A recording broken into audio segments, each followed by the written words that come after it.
Chinese automotive manufacturers firmly have their sights set on the Philippine market with apparently little regard for the simmering territorial dispute in the West Philippine Sea. Dongfeng, which manufactures everything from luxury cars to Humvee-type military vehicles, formally made its local presence felt at the auto show at the World Trade Center last week. Dongfeng representatives insist that their cars are technologically competitive with those made in Japan, South Korea, and America, but with a much more reasonable price tag. Top officials of the Philippine Chamber of Commerce and Industry took part in the ribbon-cutting ceremonies marking the launch of Dongfeng in the country. PCCI President Francis Chua said healthy trade relations will go a long way in easing current geopolitical tensions. Meanwhile, a high-tech gym was inaugurated in Malabon City last week in apparent response to the growing number of Filipino professionals turning to a healthy lifestyle. The Go Fitness Gym formally opened its doors at the second floor of the MGC Veranda Mall located at Governor Pascual Avenue, Tenejeros, Malabon. The management of MGC Veranda said the gym was opened as a positive response to the clamor of frequent mall goers. Aside from being well-stocked with the latest exercise equipment, Go Fitness also offers regular classes on Zumba, aerobics, ballroom dancing, and boxing.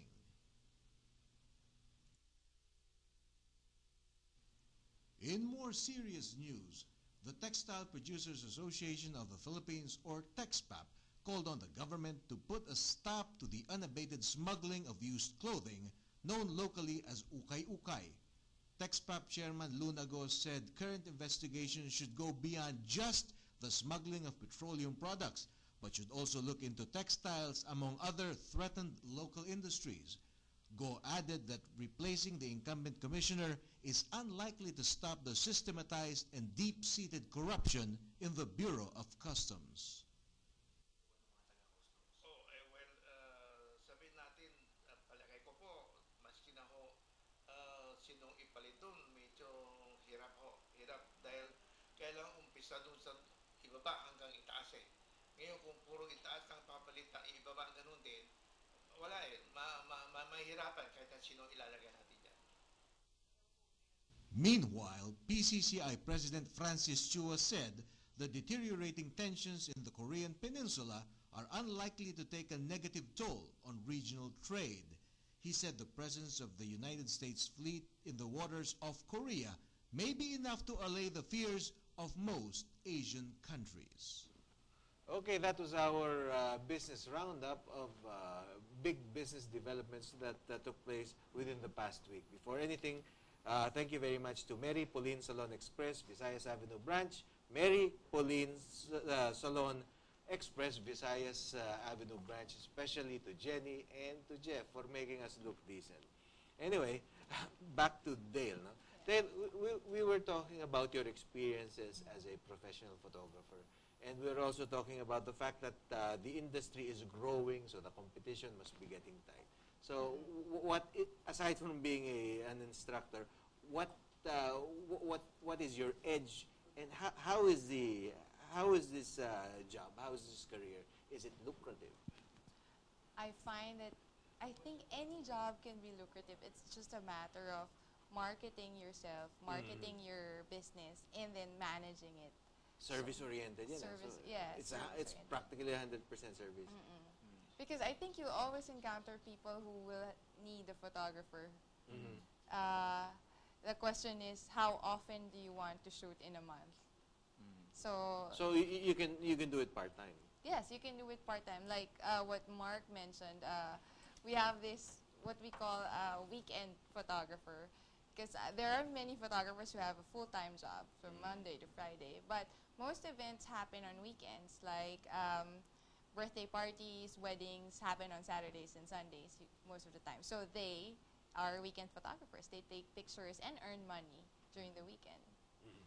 Okay, so let's talk about how lucrative it is. You were talking to some of our friends earlier, and they were saying that a wedding photographer could go as cheap as 15,000 for the service, but that's on the very, very, very low end.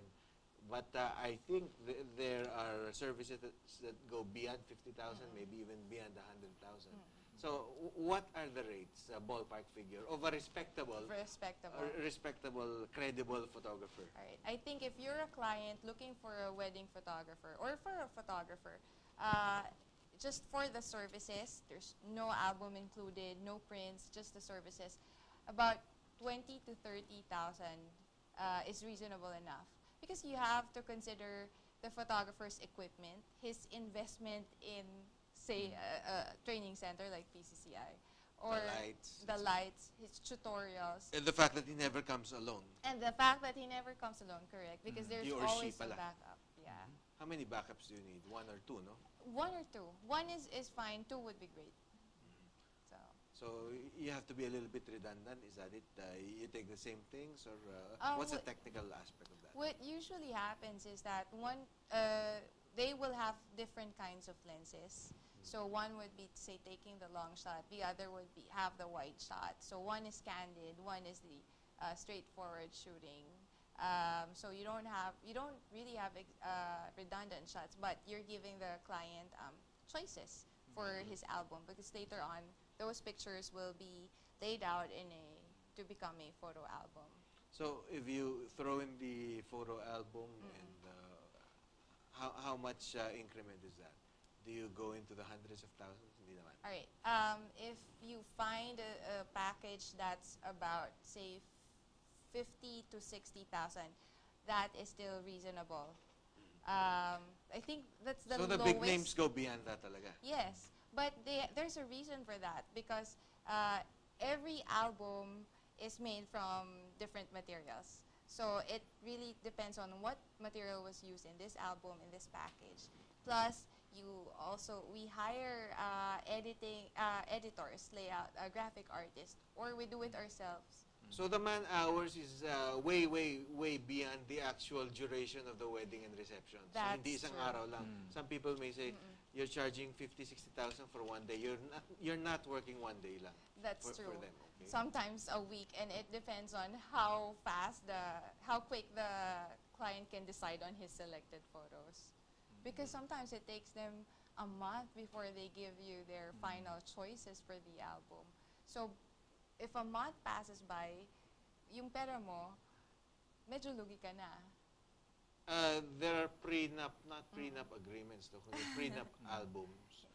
Do you throw this in as a package, or is this added? Most of the time, many wedding photographers include this in their package. But there are also some that, because some couples find that they don't need a prenup pictorial, so to save in their total package. Do you get a lot of students who are from the corporate world or other services, but who want to either do this on the side, or who want to transition because they at some point in their lives they discover that it's not for them? All right. I love this question because I have students. I had one who's an anesthesiologist. Okay. And then now she's a full-time wedding photographer with her husband also. So she brought her husband into the business. And then I have one they're from different fields, and then most of them are either they really wanted photography when they were younger, but they didn't have the means to invest in it, or some of them are just burnt out from their current job and are finding out that, oh, I have an artistic side, so I might as well try photography. So I guess midlife crises have a tendency to make things clearer. Yes, that's a good way of putting it. That's true. And we get a sizable number of students who are maybe housewives, who just want something to do, and then eventually start making money from it. So they realize they're good enough, and they start exploring the possibility of becoming professionals. Okay, very quickly I will read some questions. Rolly from Makati is asking, do you have an upcoming wedding portrait class? How much is the fee? Ooh, as far as schedules, because we do have a number of workshops, the best place to consult, we have a calendar on our website. So Not sure when the next wedding photography workshop is, but if you go to pcci.com.ph, we have a calendar there that shows you all our As well as the rates. schedules, as well as the rates, of course. Okay. Yes. Jean of Project 8 is asking, do you offer photography classes for kids? How young is your youngest student? How much is the class fee? We just had one, which Dail taught last week. Unfortunately, that's the last one we have for the summer. We do offer it regularly every summer for kids 10 to 15 years old, not really young kids, but 10 to 15 years old. So the next time that'll be offered is around 2014. So, yeah. Tina of Rizal Province is asking, for aspiring photographers, what is a good entry-level camera? Any suggestions? Probably you can answer that. All right. A good entry-level camera. I don't believe that a certain brand would make your pictures good. I think that cameras are just equipment or tools. So You have I to get a suggest, good one, no? Pero yeah, but decent one would. I always tell my students to make do of whatever you have. So don't overspend. Don't overspend. I think invest in knowledge and then invest in equipment. Okay. A blogger who didn't identify himself or herself from QC is asking, I have a blog and would like to improve the photos that I post. Please suggest an entry-level camera. It's the same thing. Yeah. You were telling me Oh, that but blogs need not use such elaborate cameras. Let me add something to that. If it's for website use, point-and-shoot cameras are good enough for websites because websites require low-resolution images. So even phone cameras. And sometimes you need to process it in or optimize is the right word in Photoshop to make sure the photo appears good the way you want it. Jenny Ariola is asking, what advancement in technology cameras are now like cellular phones. New models of cameras are released within a few months and a lot of accessories now available in the market. Due to this, a lot of photographers now go with gear acquisition syndrome. Okay, how can this be avoided? You get the picture. It goes on. The question is, once they get into photography, they keep on buying gears. Yes. Well, the answer to that is, if you equip yourself with knowledge, you'll know which ones to buy. Okay, last question. Jack Magpantay asking, for baby photography, do you provide props for the babies or clients have to bring their own props? Oh, okay. Since I do home service, I suggest that we use props or toys that the kids' personal toys, and then I bring some props myself. Okay, very, very briefly, we have 1 minute left. Your parting shots, maybe you can invite them to. Yes, well, we'd like to invite you to check out the Philippine Center for Creative Imaging. If you want to know more about us, our website has all the details. It's www.pcci.com.ph. We have a listing there of all the photography workshops and seminars we offer, including the one taught by Dail Deri, which is when? My next class is Commercial Portrait Studio on April 26, 27, 28. That's Friday to Sunday. So, great weekend. And on that note, we hope today's show gave you some useful and potentially life-changing ideas. In the internet, our website is www.practicalbusiness.tv.